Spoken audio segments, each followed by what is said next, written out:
Ano ang liking bias at disliking bias at bakit dapat mo itong iwasan as a leader? Meron ka bang employee na gusto mo laging kasama? Friendly, agreeable, madaling kausap, laging supportive sa'yo. Kaya kapag hindi maganda yung performance niya, babawi naman yan. Pero may isa ka namang employee na hindi mo gaano gusto. Kasi tahimik, hindi pala kaibigan, minsan very direct, at hindi laging sang-ayon sa'yo. So, maganda naman yung kanyang performance, maganda yung results niya. Pero ang lagi mong sinasabi sa sarili mo, may attitude kasi. So, this is where liking bias and disliking bias can affect your leadership judgment. Liking bias happens when liking an employee makes you more generous in evaluating their performance, behavior, or potential. Dahil gusto mo siya, mas madali mong patawarin ang mistakes, mas napapansin mo yung strengths, at minsan, nabibigyan pa ng mga opportunities kahit hindi naman siya ang pinaka-deserving. Yung disliking bias naman is the opposite. Kapag hindi mo gusto yung tao,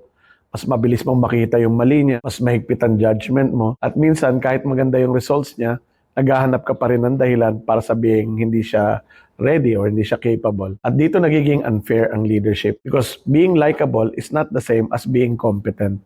At hindi rin ibig sabihin na dahil tahimik, aloof, straightforward, or assertive ang isang employee, mahina na siyang performer. As a leader, tanungin mo ang sarili mo, kung ibang employee ang gumawa nito, pareho ba ang magiging judgment ko? Because performance appraisal should measure results and observable behavior, not how much you personally like the person. Kapag ang promotion, recognition, at performance rating ay nakadepende sa pagiging close sa boss, hindi na meritocracy yan.